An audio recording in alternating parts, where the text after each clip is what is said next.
नमस्कार दर्शकों, मैं हूं ऐश्वर्या कपूर और आप देख रहे हैं मेरे साथ पूछता है भारत। शुरुआत करते हैं ऐश्वर्या के एजेंडा से। दर्शकों, 2024 का इलेक्शन आ गया है, लेकिन बात सिर्फ डिबेट में बोलने वाली नहीं। जो विपक्ष बोलता है कि भाई ऐसा लगता है जैसे एक ही पार्टी का अब राज है और कोई विपक्ष नहीं। क्या इसमें जब आप जमीन पे उतरते हैं, हमारे रिपोर्टर जमीन पे उतर रहे हैं, वहां कांग्रेस इलेक्शन लड़ रही है कि नहीं, यह समझ नहीं आ रहा। कांग्रेस के नेताओं की रैलियों में नेता मतलब नेता हैं, लोग नहीं है।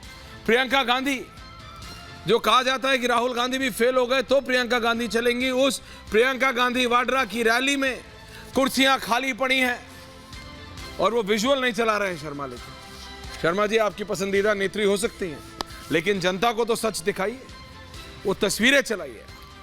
कुर्सियां खाली हैं प्रियंका गांधी वाड्रा की रैली में। मेरी कुछ नेताओं से बात हुई दर्शक, बीजेपी के, समाजवादी पार्टी के, कांग्रेस के। वो कह रहे हैं भैया सिर्फ तंज मारने के लिए नहीं बोल रहे हैं कि one nation one party type situation है। हमारी पार्टियां जमीन पे इलेक्शन लड़ी नहीं रही हैं, हम बीजेपी से लड़े कैसे? और उसके ऊपर सोने पे सुहागा कर दिया है ये जो न्याय पत्र ने। जरा टू विजुअल्स प्लीज। ये जो न्याय पत्र है, जिसके ऊपर बहुत ज्यादा कांग्रेस का जो ये सो कॉल्ड थिंक टैंक है, ये जो विदेश में बैठ के जो लोग ये करते हैं ना, हाँ जी ध्यान से सुनिएगा, विदेशों में बैठ, क्योंकि अगर आप सचमुच इसकी डिटेल में घुसेंगे तो आपको समझ आएगा ये मैनिफेस्टो, ये जो घोषणा पत्र, एक तो चाहे कांग्रेस हो चाहे बीजेपी, घोषणा पत्र से ज्यादा मेरे को लगता है उस पर भरोसा करना चाहिए कि किस नेता ने क्या ऑन ग्राउंड डिलीवरी दी। लेकिन क्योंकि घोषणा पत्र की बात हो रही है, तो अगर आप डिटेल में जाएंगे ना तो आपको समझ आएगा कि ऐसे व्यक्ति ने ये कांग्रेस का घोषणा पत्र बनाया है जो ना भारत को समझता है और ना भारत के लोगों को समझता है। And I mean saying this with very with all seriousness at my disposal, because उसमें ऐसी चीजें हैं। आप समझिए, प्रधानमंत्री मोदी ने जब कहा कि ऐसा लगता है कि जैसे मुस्लिम लीग की छाप, जी हां, यह कहा प्रधानमंत्री मोदी ने कि कांग्रेस के इस न्याय पत्र या घोषणा पत्र या मैनिफेस्टो में ऐसा लग रहा है कि राहुल गांधी और प्रियंका गांधी, मैंने कहा ये वाले ग्राफिक चलो, हाँ इस पर, कि कांग्रेस उस पर सोनिया गांधी, खड़गे साहब, राहुल गांधी, प्रियंका गांधी, इनकी छाप नहीं, मुस्लिम लीग की छाप, मुस्लिम लीग की छाप। ये कौन कह रहे हैं? प्रधानमंत्री कह रहे हैं। वो कह रहे हैं एक ये, और दूसरा जो बचा कुछ है वो लगता है वो लेफ्ट ने टेक ओवर कर लिया। जैसे मैंने आपसे पहले भी कहा था, आप किसी पे भरोसा मत कीजिए, ना कांग्रेस के नेताओं पे कीजिए, ना विपक्ष के नेताओं पे कीजिए, और ना बीजेपी के नेताओं पे कीजिए। Deliver on what you have seen. आपने जो देखा है उस पे कीजिए। आपने 14 से पहले कांग्रेस की सरकार भी देखी है जो आज विपक्ष में बैठी है, और 14 से 19 तक आपने बीजेपी की सरकार देखी। तो वोट, एक तो वोट सबको करना है, और वोट उसके लिए कीजिए जो आपके लिए अच्छा हो, जो आपके और हमारे देश के लिए अच्छा हो, जो आपके और हमारे भविष्य के लिए अच्छा हो, उसके लिए वोट करिए। आप भी और मैं भी, हम सब। देखिए, हमारा कोई फेवरेट नहीं। बात यह है भाई, हु इज डिलीवरिंग, कौन डिलीवर करता है। बीजेपी कहती है भाई हम जनधन योजना लाएंगे, तो कांग्रेस कहती है कि हम जाति जनगणना कराने का वादा करते हैं। मोदी कहते हैं कि मैं पीएम आवास योजना दोबारा लाऊंगा, तो वो कहते हैं आरक्षण 50% से ज्यादा बढ़ाना है। बीजेपी कहती है प्रधानमंत्री किसान सम्मान निधि योजना लाएंगे, तो वो कहते हैं सभी जाति के लिए 10% ईडब्ल्यूएस आरक्षण लाना है। मोदी कहते हैं भाई हम उज्ज्वला योजना लाएंगे, गरीब कल्याण अन्न योजना लाएंगे, तो वो ये कहते हैं कि हर जिले में सरकारी मेडिकल कॉलेज और 25 लाख का हेल्थ इंश्योरेंस देना है। बीजेपी कहती है कि हम आयुष्मान भारत योजना, पीएम जीवन ज्योति बीमा योजना, पीएम सुरक्षा बीमा योजना, अटल पेंशन योजना, पीएम मातृवंदन योजना लाएंगे, तो वो कहते हैं 1 साल अप्रेंटिस के लिए 1 लाख, नौकरी आवेदन में कोई फीस नहीं, स्टार्टअप के लिए फंड, 30 लाख सरकारी नौकरियां, किसानों को एमएसपी की कानून गारंटी, मनरेगा मजदूर को 400 मजदूरी, गरीब महिलाओं को सालाना 1 लाख रुपए, ये कांग्रेस कहती है।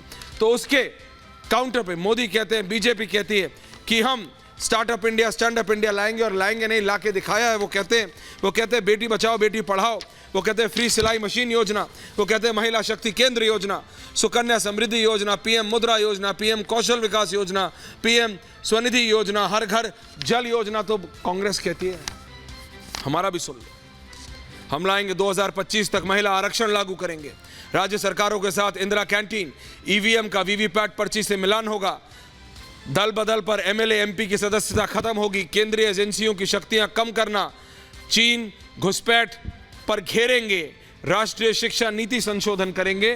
तो वादे दोनों के अच्छे लगते हैं। ये आपको निर्णय लेना है दर्शकों, किसने अपने वादों पे अमल किया है और फिर आपको डिसाइड करना है। लेकिन 2024 का इलेक्शन ग्राउंड पे कैसे लड़ा जा रहा है? बीजेपी कह रही है ये तो तुष्टीकरण कर रही है कांग्रेस।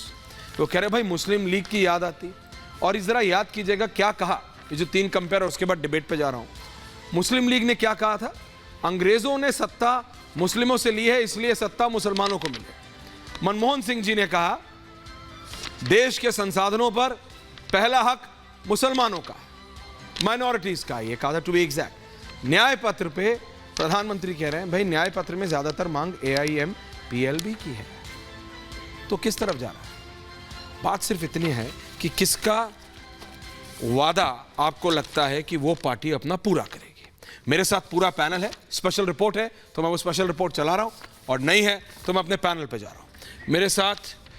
मेरे साथ मेरी पूरी टीम है, और इससे पहले शहजाद आए, पंकज जी आए, अनुराग आए, संजय जी आए, मुमताज आलम रिजवी आए और AIMIM के नेता आए। मैं ये बाइट मोन्टाज चला रहा हूं, जरा सुन लीजिए किसने क्या कहा, और उसके बाद अनुराग जी जरा डिबेट करते हैं।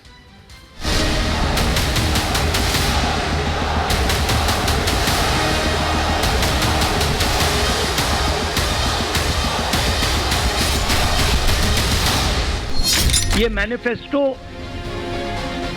कांग्रेस पार्टी ने नहीं बनाया, ये मैनिफेस्टो हिंदुस्तान की जनता ने बनाया है। हमने सिर्फ इसको लिखा है।